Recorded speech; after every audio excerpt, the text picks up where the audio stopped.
Wait a minute. Hear this. Birdy num num. Birdy num num. What's up, ladies and gents, and welcome back to another episode of the Birdy Num Num podcast. Sanjay Manaktala here, having a good week, and I really hope you all are having a wonderful week because we have a nice open dialogue, you and I, every week here on the BNN. And today, I want to talk about something, taking a lesson out of Steve Jobs, which was simplicity is the most complex. Is are you overcomplicating your life? I know personally I do that all the time because I have an engineering background. And obviously when you try to do something creative, graphic design, start a business, comedy, writing, music, learn photography, anything else, you are probably going to do what most of us do, which is you are going to try to read 100 books and you're going to try to learn everything about it. And, as you should. But a lot of times these days with so much information, it's never ending. And I think a lot of people, myself included, overcomplicate things way more than they need to be, right? Like I have a puppy right now who is now turning into a full-size dog, and I apologize for the background noise he is making. But I was watching some videos on YouTube of how to, properly train him and, how to praise him and all that stuff. And there's literally a video for everything. There's a video for how to potty train your puppy. There's a video for how to potty train your puppy in an apartment. There's a video for how to potty train a puppy under 6 months. And I've had dogs before. We never watched videos. We never read a million books. We just kind of figured it out. And I'm sure a lot of you who are above 25 or 30, who have friends who have kids and now read a million books and get a million opinions on how to raise their kids, realize, hey, we were raised without any instruction manuals and we more or less turned out fine. The doctor sent our parents on their merry way. They said, okay, bring him back every few years.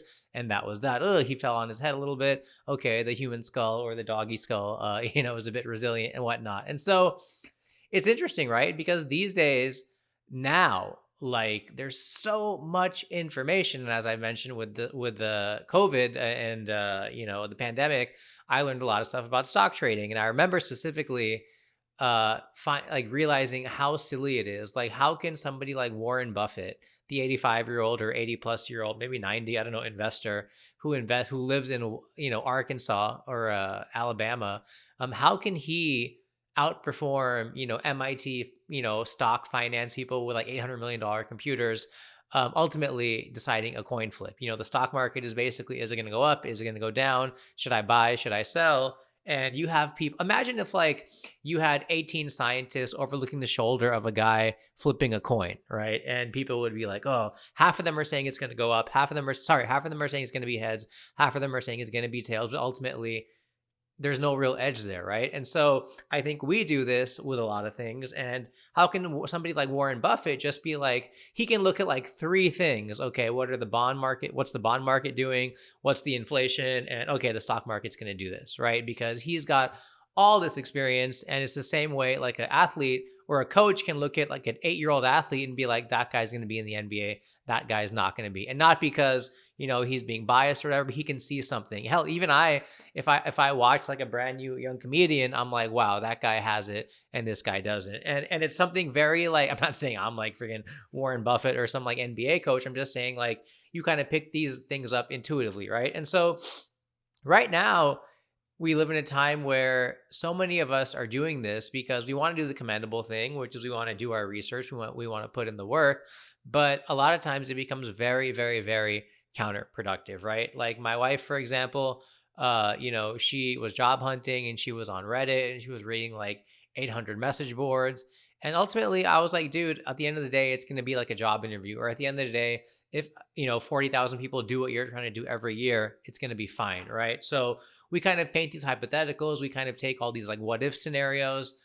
We kind of look for an exact Google answer for every little thing it is that we're trying to figure out rather than try to think for ourselves, right? Because, like figuring out how to do something versus learning how to do something for yourself, like there's a lot more power in the second. And I know most of us don't do that because we're lazy and the internet has made it so easy. But remember like when you were trying to use like a very complicated piece of software like Adobe Photoshop, for example, or some programming thing.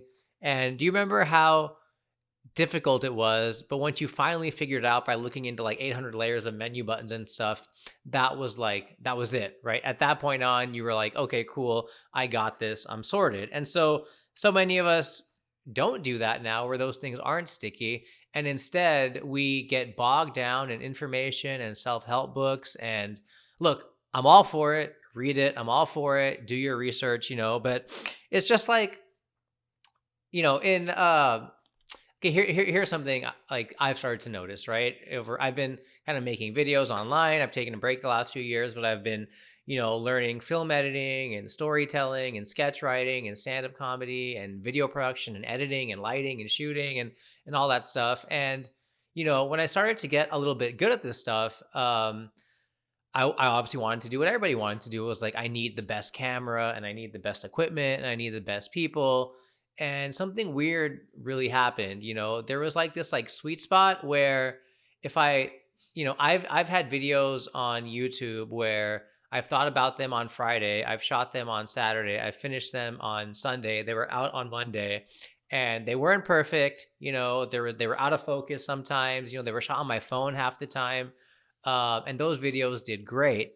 And they did 1 million views or 5 million views. Ahmed Sharif, a buddy of mine, we shot Biryani Anthem. We got like 10 million views on a video that was literally shot on an iPhone and conceptualized and created over like, 4 days.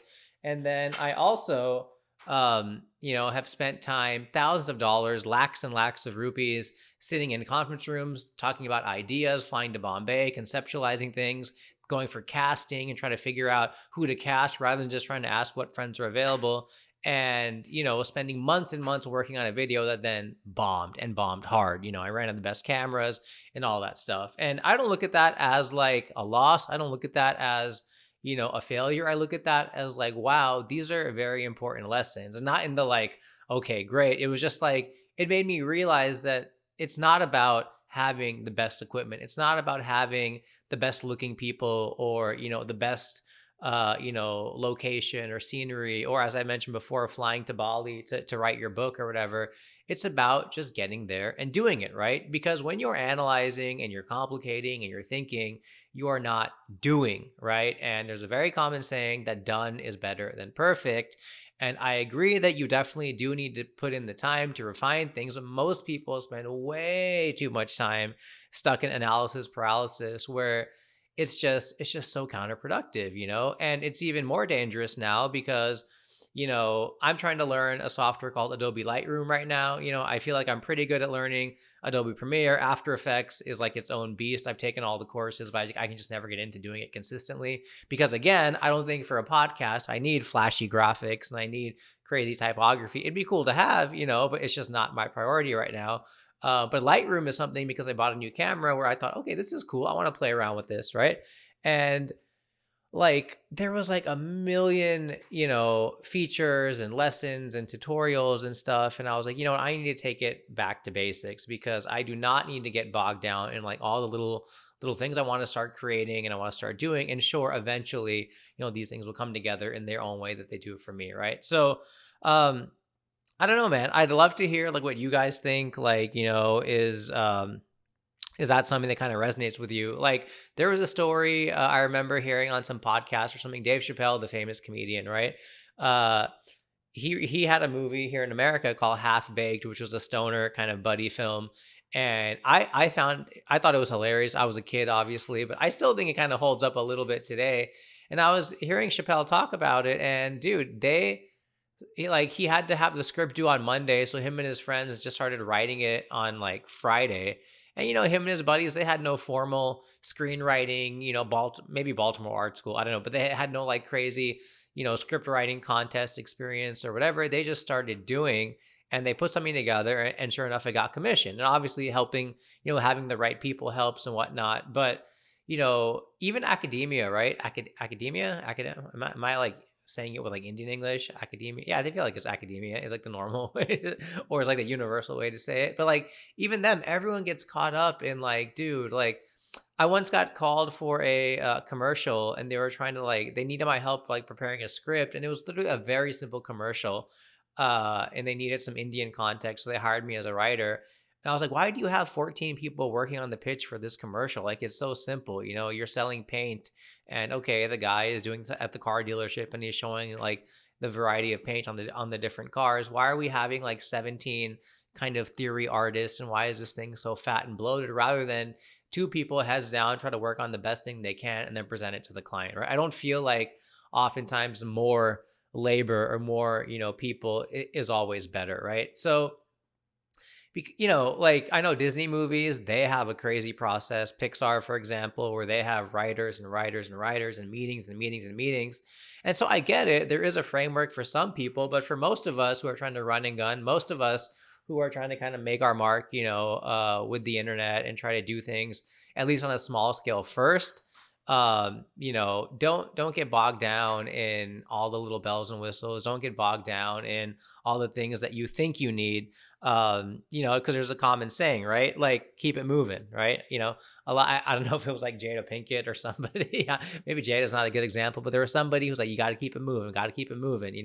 Objects in motion stay in motion, right? So I've had some of my best kind of experiences and outputs when I was just constantly making things. And if I try to wait, that's also good sometimes, because sometimes when you're making too much, you need to take a step back and let things absorb. As my last podcast said, Misa. Sorry, guys. I need to tell my dog to calm down a little bit because he's always in motion. But when that happens, like, you're kind of in that flow state a lot of people talk about. So it's weird, man. I know I'm kind of contradicting myself from what I said in the last episode, but what I'm trying to say is, like, you need to always be kind of creating. Don't just stop and think, but then every once in a while, you got to pull over on the rest stop and let that absorb, right? So there's a difference between thinking and there's a difference between doing, and there's a difference between like reflecting, absorbing, and letting things kind of digest, right? So, like, let's say you're a photographer. What's a photographer going to do, right? An ex-Infosys guy or a current Infosys, I met a guy here who's like an IT person, but he has a wedding photography business on the side, right? And so what do I think he probably did? Okay, he had an interest in photography, so he looked up best cameras, 2022, best DSLRs, and he bought the most expensive DSLR he could find that he could afford. And sure enough, what happened when he took his first photo? He's like, wow, it's blurry. Or he's like, wow, it's way too bright. Or like, wow, why is this $3,000 camera, not taking as good photos as my smartphone can on auto, right? Because he didn't realize you have a Ferrari with like a stick shift that's not automatic. And yes, it's a very powerful car, but you got to know how to use it, right? And so, then he probably finally learned all the features, and he probably learned all the things about the exposure triangle, the ISO, just like, you may not need to know how the engine works on the Ferrari to drive it properly, but it may help, right? But then eventually, he learns all the technical stuff when he's taking these photos, and he finally has a properly exposed photo, and he finally puts it on Instagram, and it's like a cool park. And what do most of us do? We scroll right past it, right? Why is that? Because, he's finally learned the tools of his trade, but he hasn't really learned how to tell a story. Whereas somebody else, pissing him off, is probably taking a photo on their iPhone, quickly put a random filter on it, not using Lightroom, but just using an Instagram preset, and got like 1 million likes, because guess what? That picture probably was a passable photo, maybe not technically as adept and exposed and as nice as his, but it conveyed a message, or it was funny, or it had some bit of amusement or value, right? So, if you can do both of those things, if you can kind of be the like Pixar with the crazy engineers and the best writers, but also have that authenticity of like 3 people just quickly writing a quick story and getting it done like right off the bat, that is really the sweet spot. Like, if you can imagine making a super, super funny, Instagram-y cat video or hilarious meme that you see all over social media, but then imagine also being able to do it with like Hollywood production quality. And, would it be as funny? Would it be as clever? Because sometimes we like things that are spontaneous, so a cell phone looks more authentic. Here's what I find hilarious, by the way, is when you watch Hollywood movies and they are doing a portrait of like somebody sending a Skype call or a video, and it's so clear that that's not iPhone quality, call camera quality, right? Because they have taken a fancy $1,000 or $10,000 red camera or whatever, and they've just cropped it to look like a cell phone. But it's like, dude, if you're trying to convey that's a video on a cell phone or a Skype call, why not just do that? Why do you got to spend all this money shooting a pretend cell phone video, right? So it's crazy, dude. Like, there's so much out there, and I really commend a lot of people who are able to filter out the noise. But my advice to anybody is, don't overcomplicate things. Kind of keep them moving, because your attention is so scarce. You need to focus your attention on your attention right now. And yeah, it's never been harder to be distracted. but it's also, sorry, it's never been easier to be distracted, okay? But it's also never been easier to do stuff that you never thought you could do in this lifetime, right? Some of the best photographers, best comedians I know all have day jobs, right? And so these are people who are multitasking. They're not worried, they're not trying to like, do everything at once, but they're able to manage their time effectively and they're able to learn, sift through the noise and, make some amazing stuff, right? So I hope that made sense for this week, you guys. Let me know what you think. And just remember, dude, just go out there, start making stuff, start cooking stuff, start writing stuff, start coding stuff, and do it wrong, do it incorrectly, but just start doing it, to take a word from Nike, just do it. And eventually when you do need to watch those tutorials, when you do need to watch those videos, you will have an idea of what it is you're trying to make, and it won't just be like, cool, I know how to like use this camera now, but now the exciting stuff begins, right? Now go out and shoot your friends or make funny sketches, and now that you've learned how to walk, now you can really run, right? So rather than you finally learned how to walk but you have no idea where you're going, right? Because that's ultimately what all this stuff is for, right? Like coding, computers, apps, they're all cool by themselves, but they're way cooler when you do them to accomplish something. YouTube has amazing engineers and amazing technology, but who are the biggest winners of the platform are the ones who are leveraging that to then be funny, be sexy, be educational, be artistic. Nobody knows the names of the coders who made YouTube possible, although they're amazing people who probably deserve all the recognition in the world, but they all know the ones who leverage that technology to then make amazing things, create amazing things, and kind of help everybody else. So anyways, you guys, I've been Sanjay Manaktala. Let me know what you guys thought of this week's episode, and I'll see you guys next week. Birdie num num. Birdie num num. A birdie num num.